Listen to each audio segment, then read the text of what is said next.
Ang ating pong topic ay pagpapatuloy lamang po ito ng Ezra chapter 4. So ngayon nasa chapter 5 na po tayo. So tayo po ay nasa Book of Ezra. So sabi po dito mga kapatid no, sa title, o yung pamagat po nito, is ipinagpatuloy daw po ang gawain sa templo. Kasi kung mababalikan po natin dito sa chapter 4, wait lang po, ay pakita ko din. May sumalungat po. At alam naman po natin na sumasalungat sa kagustuhan ng Panginoon, di ba po, ay laging mga evil forces na nabagsak.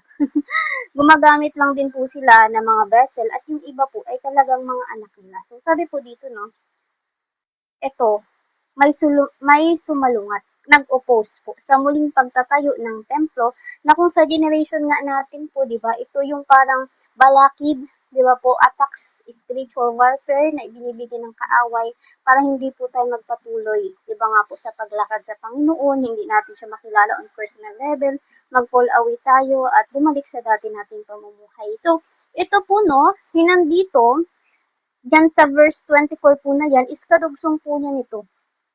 Ito po. Nito, kadugsong po nito. Kasi yung mga iba pong nabanggit dito, na kung saan may sumalungat naman po sa muling pagtatatag ng Jerusalem, which is yan po yun, is ano po yan, yung mga sumunod pa na opposition.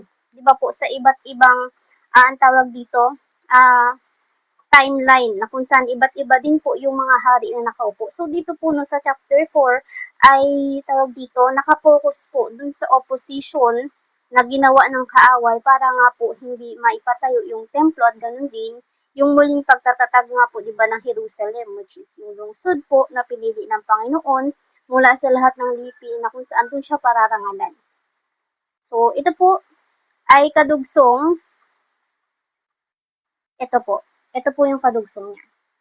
Yung ipinagpatuloy, kasi kung mababasa po natin, no, dito sa chapter 4, wait lang, dito na pala, sorry na, magulo ang camera medyo, na kung saan dito sa verse 4 na po tayo mag-focus. Ginulo po, no, at tinakot nung mga tao, itong mga nagtatayo po ng templo. So, sila po ay na-shake.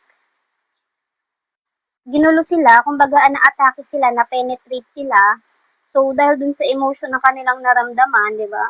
Sa anxiety, of course, kapag may gumugulo, nandiyan yung pagkabalisa, di ba? Yung parang feeling na lack of security, at ganun din po yung fear na kung saan number one na weapon ng kaaway para nga di ba po ay tayo ay tawag dito patigilin sa kung ano mang ginagawa natin para sa Panginoon. So dahil dun po, upang hindi nga po makapagtrabaho at may pagpatuloy yung pagtatayo po ng templo, so yun po, ginulo at tinakot sila. At sabi nga po dito no, sa verse 5, may sinuhulan din silang mga opisyal ng pamahalaan ng Persia upang kumilos laban sa mga Hudyo at sirain ang plano ng mga ito. So kung sa ating generation mga kapatid, iyan na yung mga, ang tawag dito, mga principalities, iba po mga rulers, mga powers, na kung saan yung mga demonic entities na hindi natin nakikita pero gumagamit sila ng vessel. Diba nga po, para tayo ay guluhin. Number one, pamilya natin, at kung sino pa man. Diba nga po. At sabi din po dito, ginawa nila ito, so ito po yun, noong panahong si Cyrus or King Cyrus po pa ang emperador ng Persia hanggang sa panahon daw po ng paghahari ni Darius. So, ano po yun, no? Ongoing. So, yung kung iisipin po natin, grabe po yung naranasan nitong mga taong nagtatayo na ito ng templo ng Panginoon, yung parang ino-oppress sila. 'Di ba? Ganun din, yun nga po, tinatakot sila, ginugulo. At sabi nga po dito, dako na po tayo dito kasi ito po yung kadugsong nitong nabasa po natin kanina. So dahil dun po no, na napahinto daw po yung pagtatayo. So na-shake po sila. So, nung binabasa ko po itong mga kapatid, yung taas ko lang po ito po yung mga taong nag-backslide. Mga backslider po. Medyo malabo po ba yung boses? Okay na? Okay na, brother? Okay na po, ayan. So, yun po no, yung mga tinutukoy dito, babalikan nga po natin dun sa chapter 4, verse 1 to 5, na ang kadugso nga po ay ito, di ba, napahinto yung pagtatayo nila, yung paglakad nila sa Panginoon, yung spiritual growth nila, nag-fall away sila, dahil dun sa spiritual warfare, persecution, tribulation na kanila pong nararanasan. Dun nga po sa pag-rebuild ng temple. At alam naman po natin na ang temple sa ating generation, ito po yung ating katawan. Diba nga po? At sa puso po natin, nandiyan po yung estado ng ating espiritu, at yan po nananahan ang ating spirit, at yan po natin, diba po, matatagpuan ng Panginoon, yung spirit natin at spirit ng Panginoon, di ba nga po ang banal na spirito, dyan po magiging isa. Kaya nga po, di ba, tawag dito, yung holiness ng Panginoon ay makikita sa buhay natin not because of us, but because of the Spirit of the Lord na nasa atin. Na di ba nga po, na tawag dito naka-abide, di ba po sa atin. Kaya nga po, di ba, mag-abide tayo sa Panginoon, di ba po, at ganun din po siya sa atin.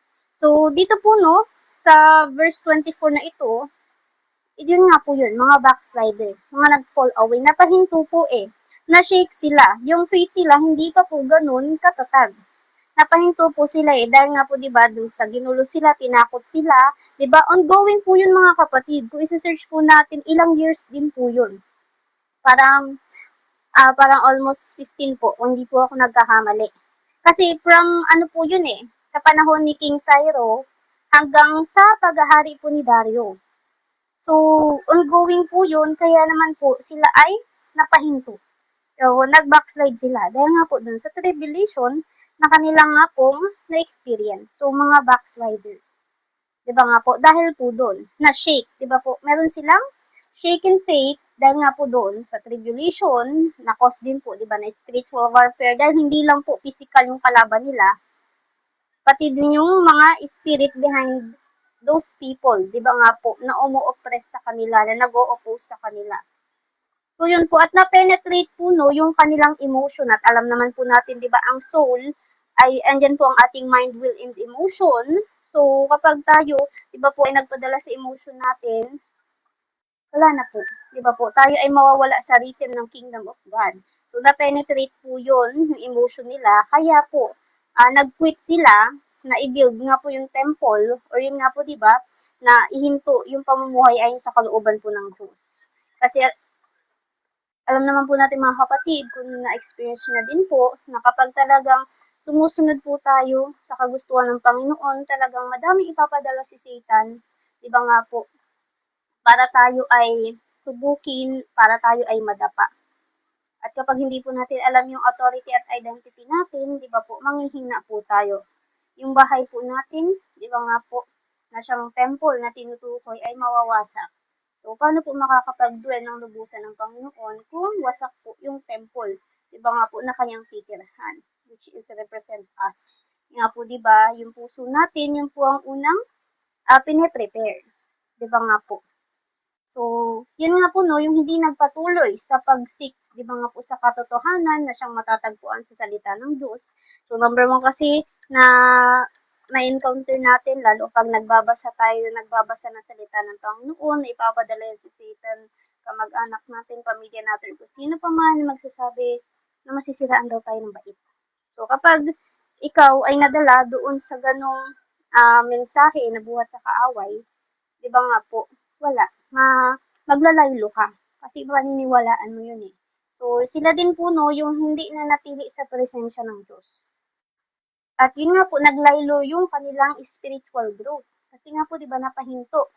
Dahil nga po, nagkaroon sila ng chains, di ba nga po, ng fear. So, nadarwiyan po sila ng spirit of fear and anxiety, kaya napahinto.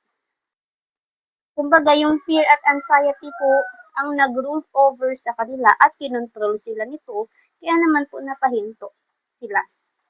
Sa kanilang pag-build nga po ng temple, o yung paglakad, o yung pagkilala, o yung pag-seek, di ba nga po sa Panginoon, para lubusan, di ba nga po, na makilala ang Diyos.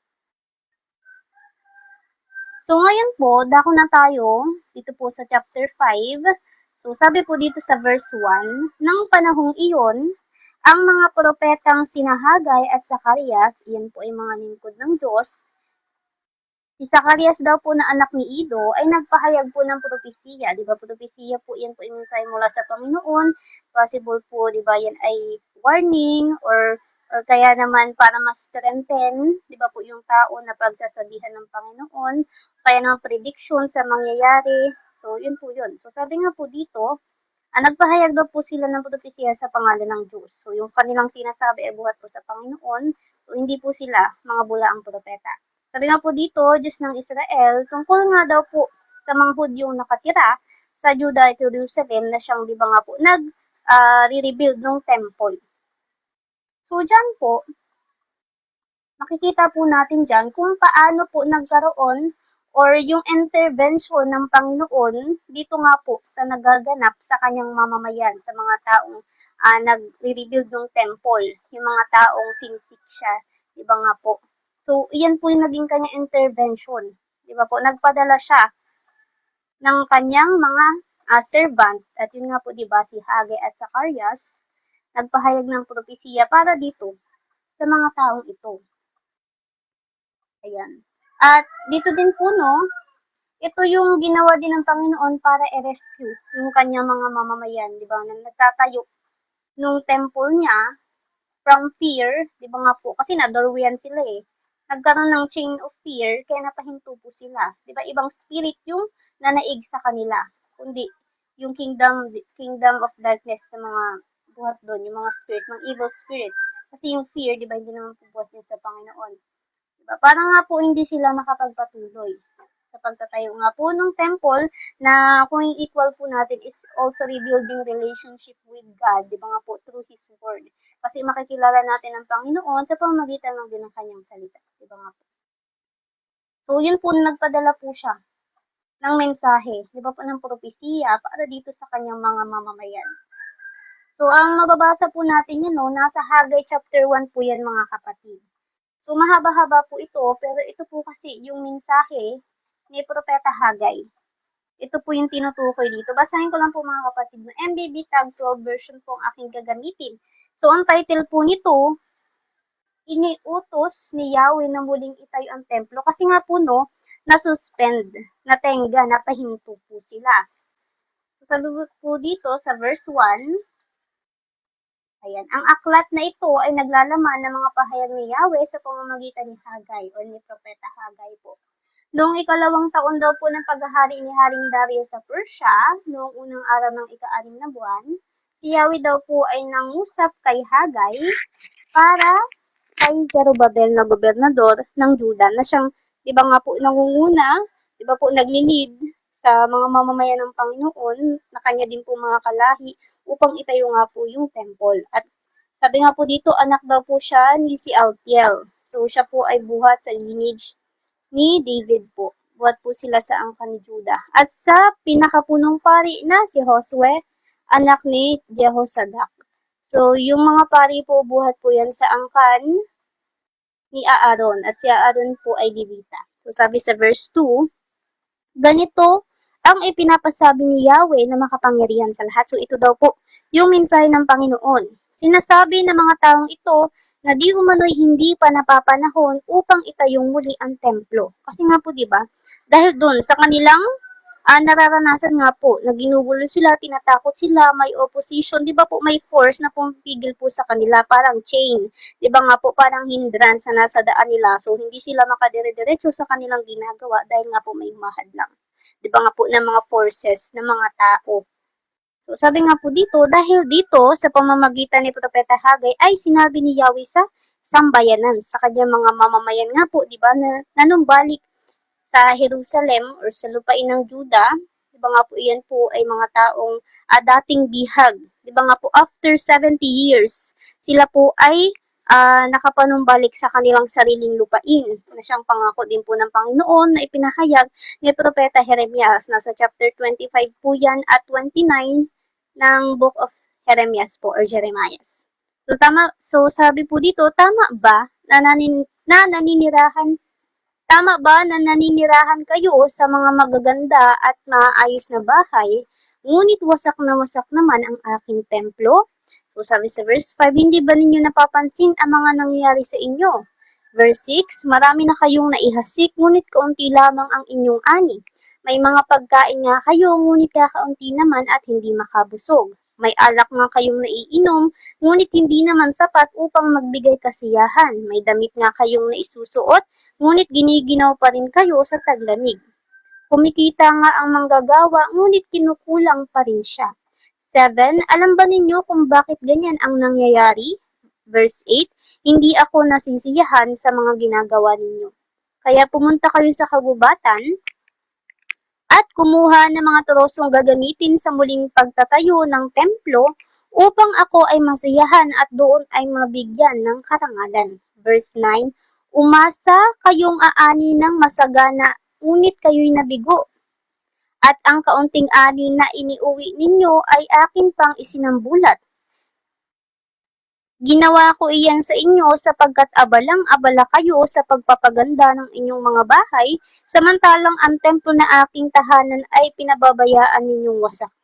Verse 10, iyan ang dahilan kaya kahit hamog ay hindi kayo napapatakan at ang inyong mga pananim ay hindi lumalago. Verse 11, matinding tagtuyot ang ipinararanas ko sa buong lupain, sa mga kabukiran at kaburulan, sa mga inaning butil, sa mga bagong alak, sa lahat ng ani, sa lahat ng tao at hayop at sa lahat ng pinagpaguran ninyo. Verse 12, natakot daw po ang sambahayan kay Yahweh. Kaya't bilang tugon sa ipinasabi nito kay Propeta Hagay, sinunod din na Gobernador Zerubbabel na anak ni Shealtiel at ng pinakapunong pari na si Josue anak ni Jehozadak, gayon din daw po ng buong sambayan ng nagbalik mula sa pagkabihag sa Babylonia, ang ipinagagawa sa kanila ni Yahweh na kanilang Diyos na yun nga po, muling ipatayo po ang templo or manumbalik po sa kanya. Di ba po? Kung yan po natin sa mga backslider, di ba, tinatawag sila ng Panginoon, kinukonvict sila, kaya na nakapakinig sila ng Word of God, na sinasabi manumbalik kayo sa akin. So, parang ganun po. Kasi nga po, in spiritual realm, yung temple na kung saan dwelling place ng Panginoon na dapat niya sanang tirahan ay wasak nga po. Kumbaga, walang mga bakod, di ba nga po butas, kasi na doorway yan ng iba't ibang spirit. So, yun po yun. Sabi nga po dito, nalugod siya sa verse 13, kaya't sa pamamagitan ni Propeta Hagay ay muli niyang ipinasabi sa sambayanan, nangangako akong kayo'y aking papatnubayan. At diba alam naman po natin na kapag nagsalita ang Panginoon ay maasahan at atin pong mapanghahawakan sapagkat iyon po ang kanyang gagawin. So sabi sa verse 14, simula nga noon si Yahweh ang nagbigay ng lakas ng loob sa lahat ng nagtatrabaho upang muling itayo ang templo, hindi lamang ni Zerubbabel na gobernador ng Juda at ni Josue na pinakapunong pari kundi ng buong sambayan ng lumaya at nagsibalik mula sa pagkabihag. Sama-sama at tulong-tulong nilang sinimulan ang muling pagtatayo ng templo ni Yahweh na makapangyarihan sa lahat ang kanilang Diyos. So sabi sa verse 15, noong ika-24 na araw ng ika-6 na buwan ng ikalawang taon ng paghahari ni Dario. So during that time daw po yun. So ngayon naman po sa Zacarias, meron din po MBB tag din po ito ay chapter 1 verse 1 to 6. Ito naman po ay panawagan naman ng balik sa Diyos. Kaya dun ko po naput sa akin na itong mga tinutukoy dito na uri ng tao or mananampalataya, ayun nga pong mga nag-backslide or yung nag-fall away, gawa nga po sa tribulation, persecution na kanila nga pong naranasan. So sabi nga po dito no sa verse 1 ng Zacarias chapter 1, ang aklat na ito ay naglalaman ng pahayag ni Yahweh sa pamamagitan naman po ni Propeta Zacarias. Anak po daw siya ni Berechias or Caias at apo ni Propeta Ido. Noong ika-8 buwan naman po ito kasi nung una 'di ba ika-6 na buwan. So atawag dito sinugundahan, 'di ba nga po ni Propeta Zacarias yung mensahe po ng Panginoon. Or kumbaga po ay nagbigay ulit ng mensahe ang Panginoon sa pamamagitan po niya. So, ikalawang taon din po yun ng paghahari ni Haring Dario ng Persia. Nangusap po si Yahweh sa kanya. So, sabi sa verse 2, ipinasabi niya sa mga taga-Juda, labis akong napuot sa inyong mga ninuno. Verse 3, kaya't sabihin mo sa kanilang, ipinapasabi ni Yahweh na makapangyarihan sa lahat, manumbalik kayo sa akin. at kakalingain ko kayo. So sabi sa verse 4, huwag kayong tumulad sa inyong mga ninuno. Hindi sila nanumbalik sa akin, hindi nila tinalikuran ang kanilang kasamaan sa kabila ng aking mga panawagan sa pamamagitan ng mga propeta. At sabi sa verse 5, nasaan sila ngayon? At ang mga propeta, nanatili ba silang buhay? So ibig sabihin po, patay. Matay po sila. Ngunit natupad ang lahat ng sinabi ko sa pamamagitan ng mga propeta. Kaya naman, sila'y nagsisi at sinabi nilang, ginawa ko nga ang aking sinabi tungkol sa kanila na katumbas ng kanilang kasamaan. At mababasa din po natin sa Zacarias chapter 4, verse 6 to 10, MBB tag 12 din po. Ito naman po yung pangako ng Diyos kay Zerubbabel. So sabi dito sa verse 6, sinabi sa akin ng anghel, ang ipinapasabi ni Yahweh para kay Zerubbabel, na siyang gobernador nga po ng Juda during that time, ipinapasabi ni Yahweh na makapangyarihan sa lahat. Ang tagumpay ay hindi makakamit sa pamamagitan ng lakas ng hukbo o sariling kapangyarihan, kundi sa pamamagitan lamang ng aking espiritu. So kumbaga dito po, no, sinasabi ng Panginoon na mag-rely sa Kanya. Diba po? Sa Kanya ay surrender. At sabi nga po dito sa verse 7, maging ang pinakamalaking hadlang ay makikita ninyong maaalis. Muli mong itatayo ang templo at habang inilalagay mo ang kahuli-huliang bato, magbubunyi ang mga tao at kanilang sasabihin, napakaganda. Verse 8, sinabi muli sa akin ni Yahweh, si Zerubbabel ang naglagay ng pundasyon sa templong ito at siya rin ang tatapos. So dito po, no, kung ano daw po yung ating sinimulan, yun din daw po yung dapat nating tapusin. Pero alam naman po natin, di ba, na ang Panginoon ang tumutulong sa atin dahil siya po, di ba nga po, ang author at finisher ng ating faith. At iba sa kanya po nakasandig ang lahat ng ating kaligtasan. Di ba? Ginagawa natin, ministry niya to, hindi po natin to ministry. Di ba po? At sabi nga po dito, kapag ito'y natapos na, mapapatunayan ng lahat na ikaw ang aking isinugo. Verse 10, nag-aalala sila ngayon dahil sa mabagal ang pagkayari ng templo, yung parang nafe-feel mo na parang stuck ka pero hindi talaga. Kumbaga, tinuturuan lang tayo ng Panginoon na magkaroon ng patience. 'Di ba nga po, lalo in terms ng spiritual growth kasi hindi naman po agaran, 'di ba po? Yung changes, 'di ba, paunti-unti. 'Di ba nga po, kasi ang Panginoon hindi po siya rush spirit. 'Di ba nga po, may patience po siya.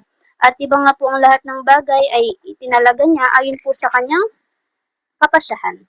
So, kontrol po ang Panginoon sa lahat. Sabi po dito, ngunit matutuwa sila kapag nakita nilang ito'y pinamamahalaan ni Zerubbabel. Sinabi sa akin ng anghel, at sabi nga po dito, ang 7 sinag na iyan ay paningin ng Diyos at lalaganap, wait lang, parang ibang context na po ata to, at lalaganap ito sa buong mundo. Pero yun nga po, kasama pa rin siya dun sa verse 10.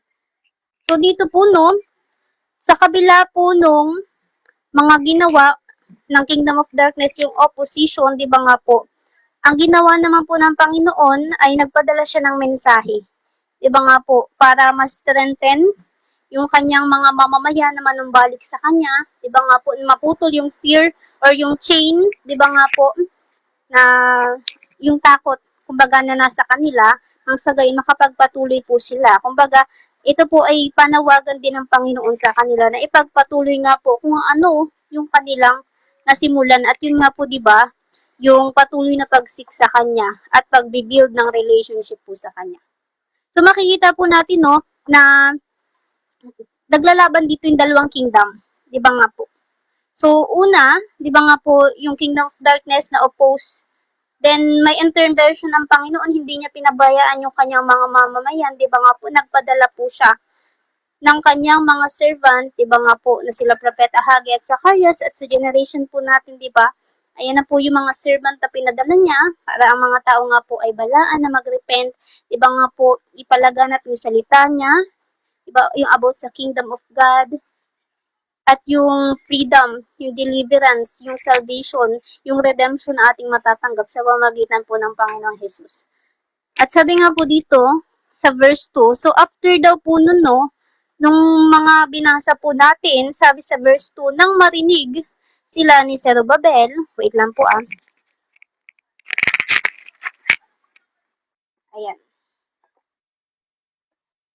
Change setup. Change setup muna tayo.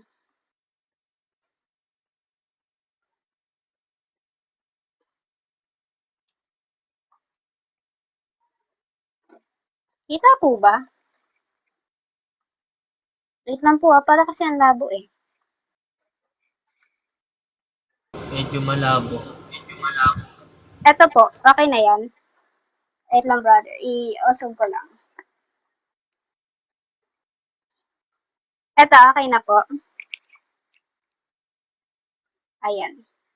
So sabi daw po no, nang marinig po sila ni Zerubbabel, yung mga propeta po, or yung mga kapahayagan ng Panginoon, yung word of God, di ba nga po, na kanila pong binanggit, di ba, ipinahayag sa mga mamamayan ng Diyos, di ba nga po, sabi po dito, so nang marinig daw po yun ni Zerubbabel, na anak ni Shealtiel, at ni Josue, na anak ni Josadak, so Josadak po siya dito, pero Jehozadak din po siya. So sabi po dito, no, ipinagpatuloy ng mga ito ang pagtatayo ng templo ng Diyos sa Jerusalem at tinulungan sila ng mga propeta ng Diyos. So dito po, no, ang Panginoon ay gumagamit ng vessel.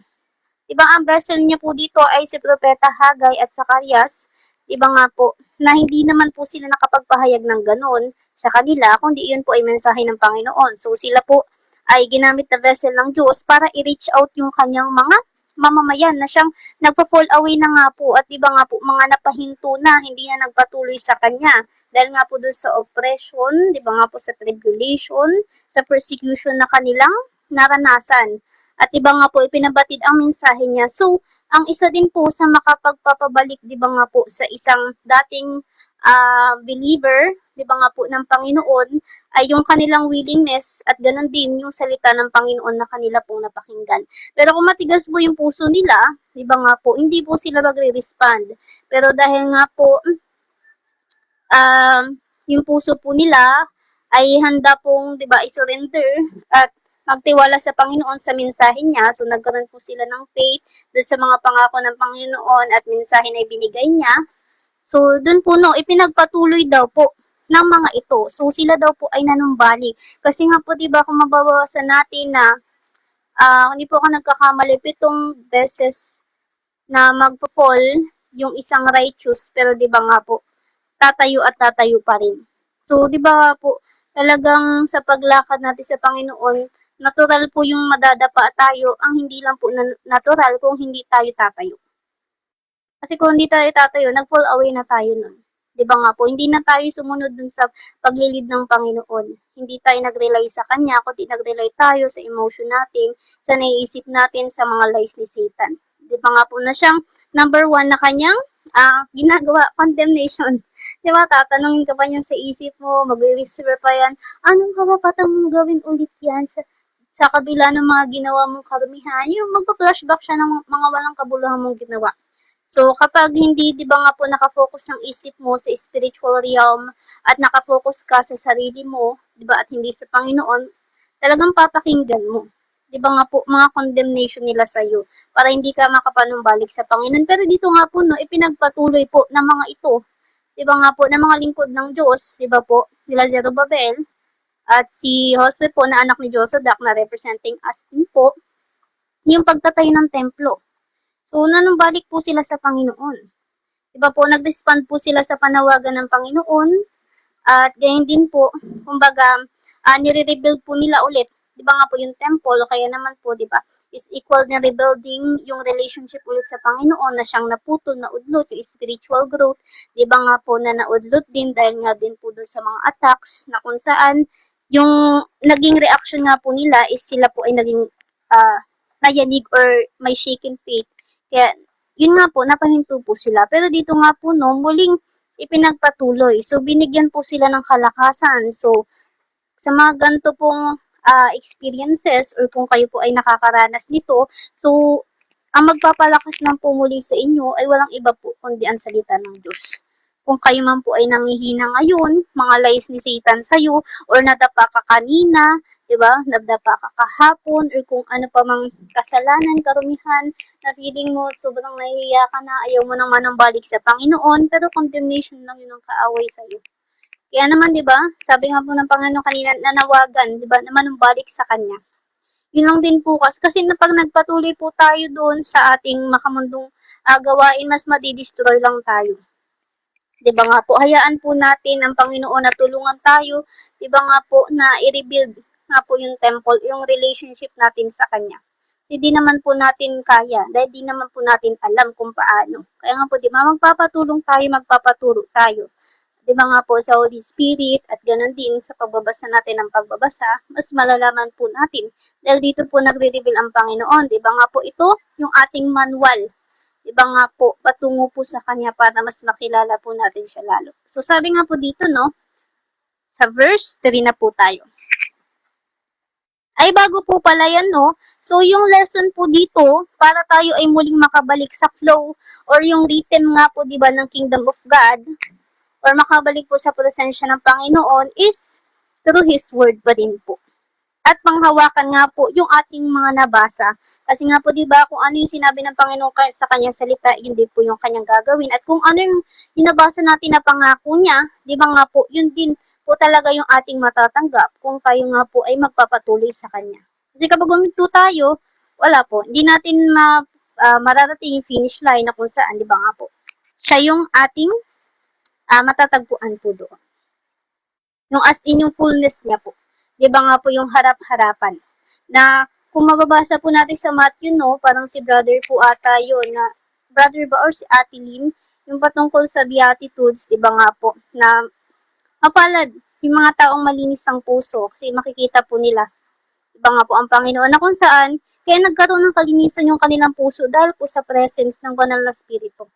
Di ba po, kasi yung mga evil spirit na naroon ay inalis, kaya ang pumalit, di ba nga po, ay ang Holy Spirit. Iba nga po na banal. Iba po, blameless, without a spot, iba po. So, sabi nga po dito, sa verse 3, patuloy na po tayo, ay si Brother Daniel po pala.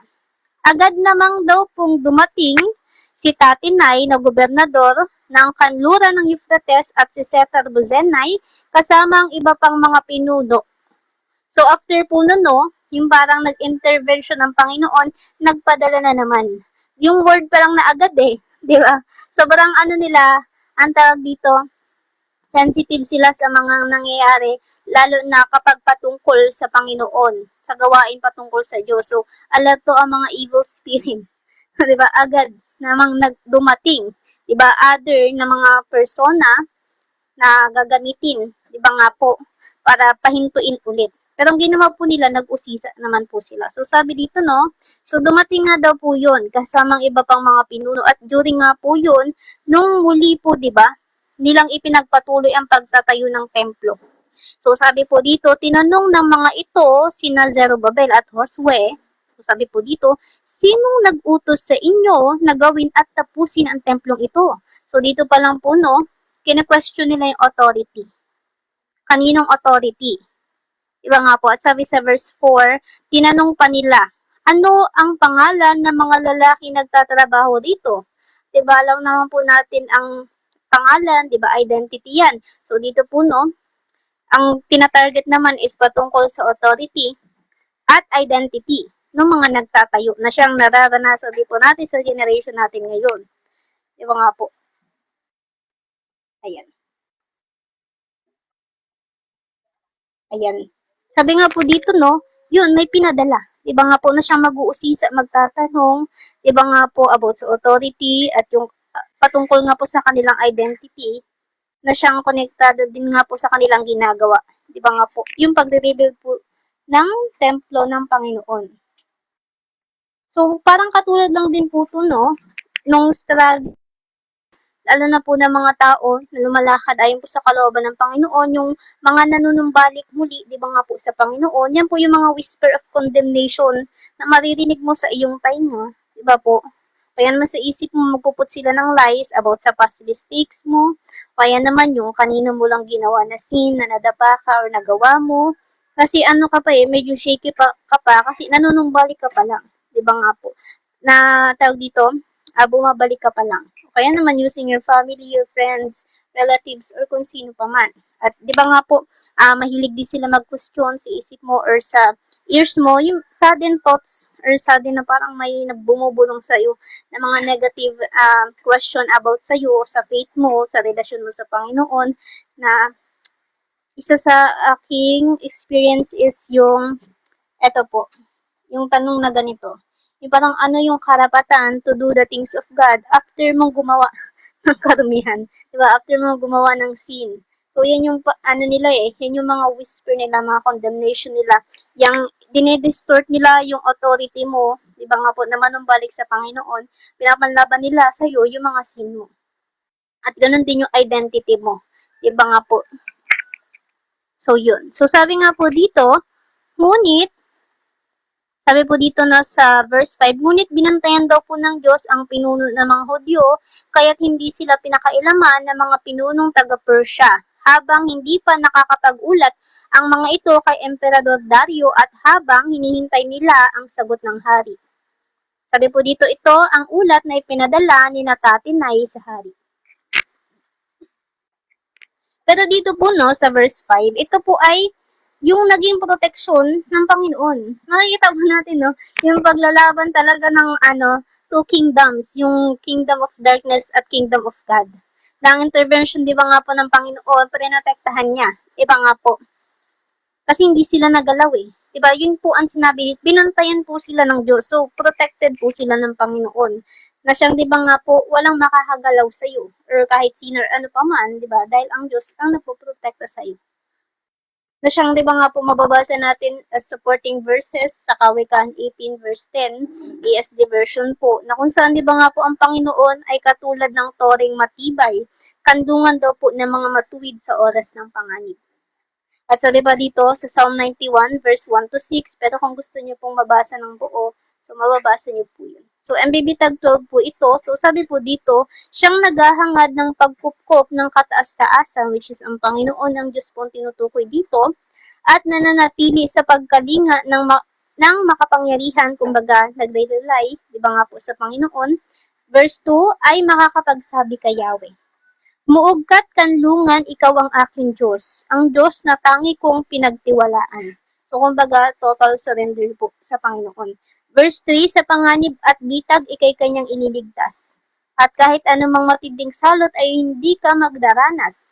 Verse 4, lulukuban kanya sa lilim ng kanyang malapad na pakpak at sa kalinga niya ay palagi kang ang nakakatiyak. Iingatan niya at ipagsasanggalang pagkat siya'y matapat. Verse 5, pagsapit ng gabi, di ka matatakot sa anumang bagay. Maging sa gagawing biglang paglusob ng mga kaaway. Ni sa ano pa mang darating na salot, pagkagad ng dilim, sa pagpuksay wala kang takot sa araw man dumating. Ayun. Kasi dito po, no, yung pinagpatuloy nga po nila, yung pagtatay ng templo, may agad namang pinadala. Iba nga po, na siyang nag-usisa sa kanila. Tinanong yung authority nila or kung sino nagutos sa kanila, di ba nga po, kung kaninong otoridad, kung bakit po nila ginagawa yun. Yung parang anong karapatan nilang gawin yun, ba sino yung nagbigay sa kanila ng karapatan para, yun nga po, tapusin ang templong ito, or yung, di ba, yung pag-rebuild, or yung pagpapanunumbalik mo sa Panginoon, yung relationship mo sa Kanya, di ba nga po. At sabi nga po dito, yung about naman din po sa identity, di ba po? Pero yun nga po, di ba, binantayan po sila ng Panginoon. Kasi nga po, di ba, dun sa mensahe na ipinadala niya sa kanyang mga servant, nag-respond po itong kanyang mga mamamayan, di ba nga po, sa kanya. So, ang ginawa naman po ng Panginoon, binantayan niya po. So, kumbaga, nasa kanila po yung hands ng Panginoon at yung kanilang ginagawa po ay para nga po sa ikararangal ng Diyos at para din po sa kanilang ikabubuti. So, ganun pa man, sabi nga po dito no, sa verse 6, yung ulat naman po na ipinadala ni Tatinay sa hari. So, sabi po sa verse 7, sumain nyo nawa ang kapayapaan, Haring Dario. So, sabi sa verse 8, ayan, ipinapaalam po namin sa inyong kamahalan na binisita na po namin ang lalawigan ng Juda Ang templo po ng dakilang Diyos ay muling itinatayo sa pamamagitan ng malalaking tapyas ng bato at ang mga pader naman nito ay pinapatibay sa pamamagitan ng mga troso, which is foreshadowing din po yung pagiging unshaken ng temple ng Panginoon. Wait lang po. Ayan. Kita na po. Ayan. So, sabi nga po dito, no, balik po tayo.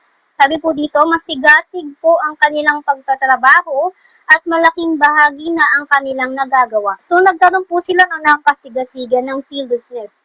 Diba nga po? At dahil po doon, malaki na po yung kanilang nagagawa. At simula nga po yun, no, nung pinakinggan nila yung mensahe ng Panginoon sa pamamagitan ng servant din po, diba, ng Panginoon, si Propeta Haggai, at ganun din si Propeta Zacarias. So dahil po doon, binigyan din sila, 'di ba po, ng kalakasan ng Panginoon, ng kasigasigan, ng kasipagan, 'di ba po, sa pagtatrabaho, kumbaga yung fire mo sa pagbabasa, sa pagsisik ng kingdom of God patungkol sa Panginoon, 'di ba nga po, ay kumbaga on fire ka. Yung hindi ka tinatamad, yung parang yung yung kagustuhan mo na makilala siya at makapanumbalik sa kanya ng lubusan. At dahil din doon, di ba po, malaki na yung bahagi na kanilang nagagawa. So, may pag-usad, nagkaroon ng spiritual growth. Di ba nga po? At sabi nga po dito sa verse 9 na po tayo, ayan. Sa verse 9, sabi po dito, tinanong po namin ang matatandang pinuno roon kung sinong nag-utos sa kanila na gawing muli at tapusin ang templo. Verse 10, tinanong din po namin ang kanilang mga pangalan upang maipaalam namin sa inyo kung sino-sino ang mga nangunguna sa gawaing iyon. At sabi po dito, sinagot po nila kami ng ganito. So sabi po dito, kami, ayan, hindi na po ata kita. Wait lang.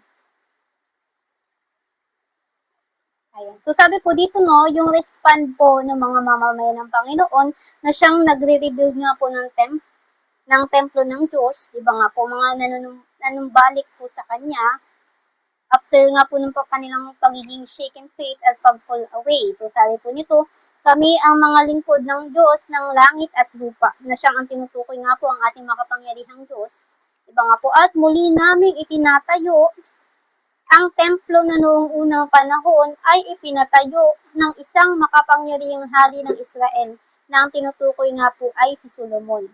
Ngunit, sabi po dito na ngunit, dahil ginalit ng aming mga ninuno ang Diyos ng kalangitan, di ba, sa pagsuway nila, sa idolatry nila, sa mga krimen, di ba nga po, na ginawa ng mga pinuno, ganun din ng hari, di ba po, ng mga hari, pagsamba nila sa Diyos-Diyosan, mga sexual na immoralidad, at iba pa po. Sabi nga po dito, sila ay pinabayaan niyang sakupin ng Kaldeyong si Nebuchadnezzar, hari ng Babylonia, na siyang ginamit po ng Panginoon, no, para disiplinahin. Kasi nga po, mabuti din yung nakakaranas nga po, di ba, ng pagdidisiplina or pagpaparusa. Dahil yun nga din po ang nagliligtas sa mga tao. Doon po sila natututo. Sabi nga po dito, minasak ni Nebuchadnezzar, ayan, ito po. Winasak ni Nebuchadnezzar ang templong ito at ang mga tao ay dinala niyang bihag sa Babylonia. Ngunit noong unang taon ng paghahari ni Cyrus sa Babylonia, nagpalabas ito ng utos. Ayan.